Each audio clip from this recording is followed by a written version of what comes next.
sabe quais são as 7 artes clássicas? Escultura, pintura, música, literatura ou poesia, dança, cinema e arquitetura. Agora a gente vai falar justamente sobre a arte técnica de projetar espaços e edificações, espaços inclusivos assim, ó, no meio do nada, entre aspas, tá? No meio do oceano, porque a UFES concluiu a primeira etapa da construção de uma estação científica no arquipélago de São Pedro, em São Paulo. A estação fica a cerca de 1.000 quilômetros do litoral brasileiro, em uma área de proteção ambiental, reconhecida pela biodiversidade marinha. Quem vai contar mais pra gente é a Larissa Barcelos, a Lari que já tá aqui no nosso telão. Boa tarde, Lari. Boa tarde, Nath. Pois é, uma verdadeira inovação.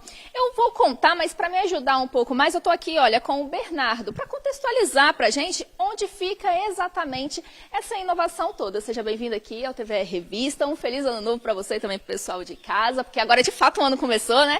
E me fala o seguinte, onde que fica, o que que é esse projeto? Boa tarde, Larissa, boa tarde a todos.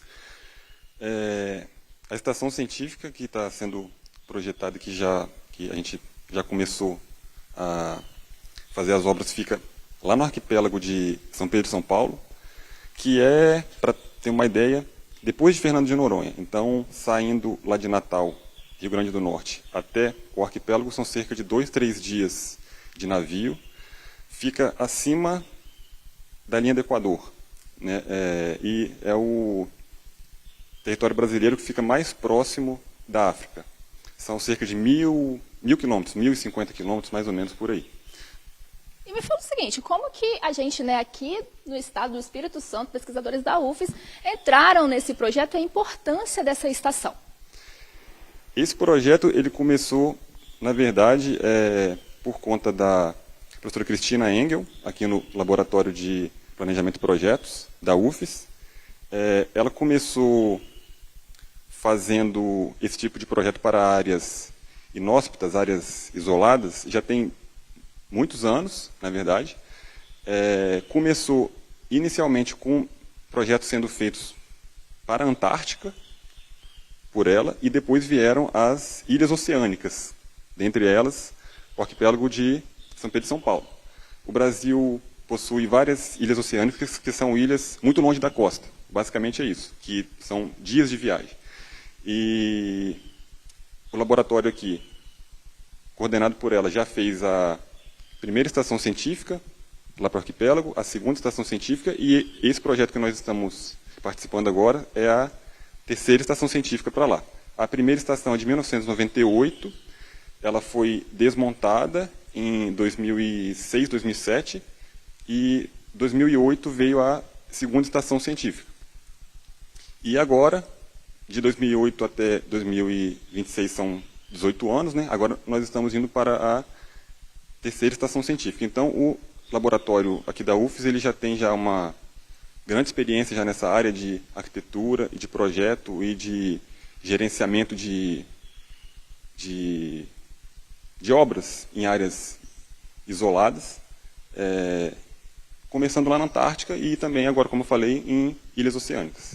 Obrigada, viu, Bernardo? Agora a gente vai conversar aqui com o Felipe, porque ele é arquiteto, participou também, né, de todo esse projeto, toda essa estação, e fala pra gente o que tem de novidade, o que tem ali que ajuda tanto o meio ambiente quanto também a população. Então, boa tarde. Então, para esse projeto o essencial era a escolha correta dos materiais, que era algo crucial, porque, como o Bernardo mencionou, é muito distante, então a logística é muito complicada. Tudo tem que ser transportado por navio, chega lá, sai do navio, passa para o bote chegar na ilha, então é muito complicado. Então foi escolhido um material pultrudado, que é o nome técnico, basicamente é um material plástico, reforçado com fibra de vidro. Esse material é leve, ele não sofre corrosão, então foi essencial escolher esse material para poder ter uma obra correta e com o mínimo de manutenção possível. E para você, né, a gente está falando aqui da UFES para um projeto fora daqui. Como que foi pensar nisso tudo, participar? Então, o local é muito complexo, né? É uma ilha, incidência solar muito alta, enfim. Então, envolveu um grupo de trabalho muito grande, são vários atores que contribuíram, enfim. Mas o trabalho foi muito bem sucedido e as obras já começaram. Então, o maior trabalho agora realmente é a construção e resolver esse problema aí que a gente vai dar conta, com certeza. Obrigada, Felipe. Agora a gente vai conversar também com o Heitor, que também esteve aí, né, participando desse projeto. Heitor, muitos desafios, uma área ali, né, complicada até mesmo para acesso. Então, como que foi essa logística? Me fala um pouco mais sobre esses desafios ali que vocês enfrentaram. Olá, boa tarde a todos. Então, como mencionado, é um dos locais mais inóspitos do Brasil. Nós estamos falando de um local que tem elevada incidência solar, elevadas temperaturas.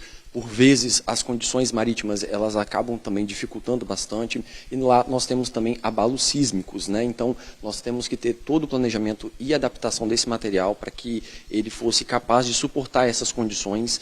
E existe sim um grande desafio em levar esse material para dentro do arquipélago, né? Nós estamos falando de um navio que vai até lá, são quase 3 dias de viagem e dependendo das condições marítimas a gente não consegue no momento ali descer o material, às vezes tem que ficar aguardando o mar dar uma acalmada, e esse material ele precisava ser leve, né, porque nós não temos infraestrutura ali para descer esse material, então a gente está falando de vidas humanas ali que às vezes precisam ali estar atentas, né, a todo o ambiente, aos animais também, né, o arquipélago ele possui muitas aves, então a gente teve que ter todo esse planejamento, todo esse cuidado para conseguir minimamente ter uma organização e planejamento ali.